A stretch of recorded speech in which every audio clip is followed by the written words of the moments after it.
अवतार लेते हैं, साधुओं के परित्राण के लिए अवतार लेते हैं, गौ ब्राह्मणों की रक्षा के लिए अवतार लेते हैं। सज्जनों, इसी क्रम में सुखदेव स्वामी कहते हैं, हे राजर्षि परीक्षित, भगवान का एक और बड़ा अद्भुत अवतार हुआ जिसे सुनकर तुम दंग रह जाओगे। परीक्षित चौंक गए, प्रभु ने ऐसा कौन सा रूप धारण कर लिया? तो कहा, भगवान एक बार तो जल की मछली बन गए।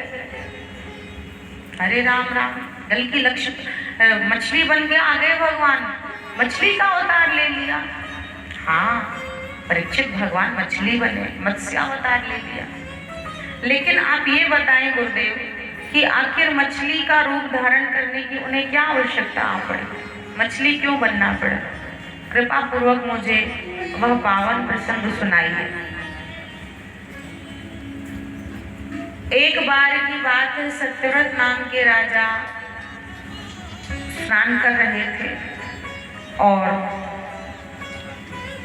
स्नान करते समय सत्यव्रत नाम के राजा नित्य स्नान के बाद अंजलि में जल लेके भगवान सूर्य को अर्घ देते थे। अर्घ कहते हैं भगवान को जल चढ़ाना। सूर्य को जब एक लोटा जल चढ़ाया जाता है उसे अर्घ देना कहते हैं। तो भक्तों, सत्यव्रत राजा नित्य स्नानादि के बाद हाथ में अंजलि में जल लेके भगवान सूर्य नारायण को जल चढ़ाते थे। एक दिन उनके हाथ में जैसे ही अंजलि में जल लिए सूर्य को अर्घ देने के लिए, उसी जल में कौन आया? तो कहा कि एक मछली आ गई। उस मछली को उन्होंने पुनः उसी जल में गिरा दिया और जब उसी जल में गिरा दिया, फेंक दिया, तो वह मछली बोलने लगी, कथम विसृज्यसे राजन् भीतामस्मिन् सरिज्जले। अरे महाराज, आप मुझे क्यों फेंक रहे हैं? पुनः इस जल में क्यों डाल रहे हैं? जब मछली बात करने लगी तो मछली के बातचीत को सुनकर वह राजा सत्यव्रत तो दंग रह गए। हे भगवान, मछली को आज तक पानी में तैरते देखा, बातचीत करते कभी नहीं देखा। ऐसी अद्भुत मछली तो पहली बार देखी जो इतनी मीठी, इतनी अच्छी भाषा में बातचीत करती है। और सज्जनों, इस प्रकार जब उस मछली को बात करते हुए देखा, तब सत्यव्रत राजा ने कहा, कौन है आप कौन हैं? कृपा करके बताइए।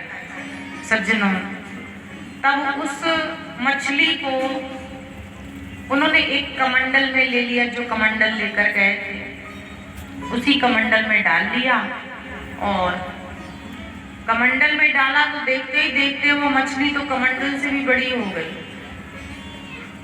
अब उन्होंने सोचा इसको कहाँ रखूं?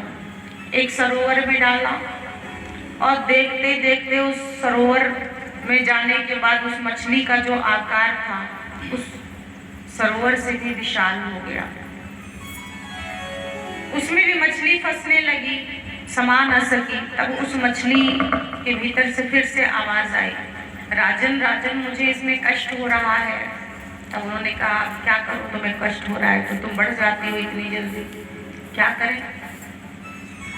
फिर उस मछली को लेकर सत्यव्रत राजा समुद्र में गए और सोचे कि इनको समुद्र में छोड़ देते। और जैसे ही समुद्र में छोड़ने गए तो वह मछली फिर अचानक बोलने लगी। क्या कहती है? राजन राजन, आप मुझे छोड़कर कहाँ जा रहे हैं?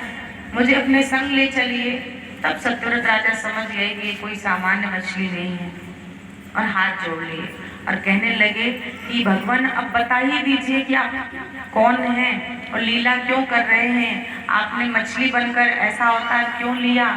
सज्जनों,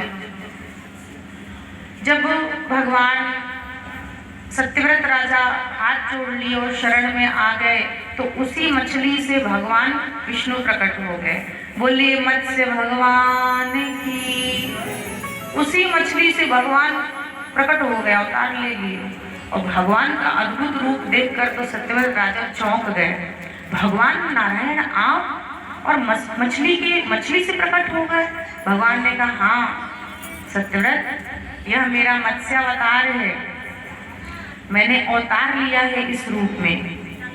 तो सज्जनों, सत्यव्रत राजा ने कहा कि भगवान आपने यह अवतार क्यों लिया और आप चाहते क्या हो, आपका क्या उद्देश्य है इस अवतार के पीछे। जब उन्होंने कहा कि आपका क्या उद्देश्य है इस अवतार के पीछे, तब भगवान मत्स्य भगवान कहते हैं कि देखो सत्यव्रत, आज से 7वें दिन प्रलय होगा।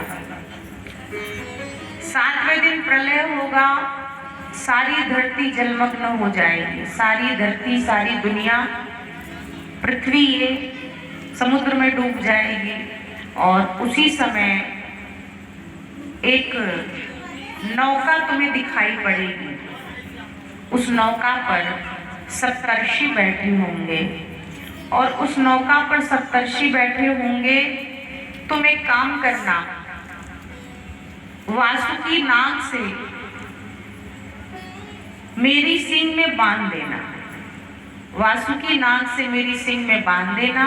उस नौका पर जड़ी बूटियों को, सूक्ष्म शरीरों को लेकर तुम सवार हो जाना और तुम्हारी रक्षा होगी। और जैसा कहकर गए थे सत्यव्रत राजा, ठीक वैसा ही हुआ सज्जनों। 7 दिन बीता और 7 दिन के बाद हाहाकार मच गया, सब भागने लगे प्राणी, बचाओ बचाओ। चारों तरफ जल ही जल फैल गया और जलमग्न हो गई धरती, पृथ्वी डूब गई। तो ऐसे में सत्यव्रत राजा डूबते डूबते देखते हैं कि एक नौका आ रही है और भगवान मछली बनकर प्रकट हुए ही हैं। तो सत्यव्रत राजा उसी नौका पर बैठ गए, चढ़ गए और नौका पर चढ़ के देखा कि सप्तर्षि बैठे हैं। सभी जीवों के सूक्ष्म शरीर को लेकर, जड़ी बूटियों को लेकर सब बैठ गए नौका पर और वासुकी नाग से भगवान के सिंह में बांध दिया। इस तरह से सत्यव्रत राजा की भगवान ने रक्षा की और वही सत्यव्रत राजा इस कल्प के वैवस्वत मनु कहलाए। तो सज्जनों, ये कहते हैं सबसे प्राचीन पुराण है। भगवान का जो ये अवतार है अत्यंत प्राचीन अवतार है। मत्स्य पुराण बड़ा प्राचीन पुराण है। और अब हम आपसे पूछते हैं कि भगवान मछली क्यों बने? भगवान ऐसा छोटा सा रूप मछली का क्यों बना लिए? कुछ और बन जाते, मनुष्य बन सकते थे, ब्राह्मण बन सकते थे, मछली ही क्यों बने? गाय बन सकते थे। तो मानो भगवान जगत को ये शिक्षा देना चाहते हैं कि देखो मैं कितना छोटा हूँ, मैं तिनके से भी छोटा हूँ। थोड़ा दपी सुनी चेन। मानो जगत को सरल बनाने के लिए, छोटा बनाने के लिए कि आपके पास कितना भी हाथी जैसा एम्पायर खड़ा हो जाए, आपका कितना भी रुतबा बढ़ जाए, आपका पद कितना भी बढ़ जाए, धन कितना भी बढ़ जाए, लेकिन किसी भी बात का कभी अहंकार मत करना।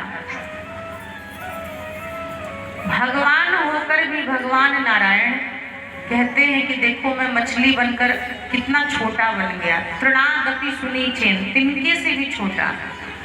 मनुष्य को भी अपने आप को तिनके से बड़ा समझना नहीं चाहिए।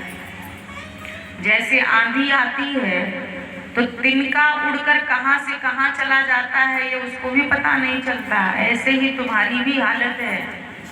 मौत आएगी ना तो जैसे तिनके को उड़ने में 1 सेकंड भी नहीं लगता, उड़ के आंधी ना जाने कितने किलोमीटर दूर ले जाएगी, ऐसे ही मौत आएगी ना 1 सेकंड नहीं लगेगा।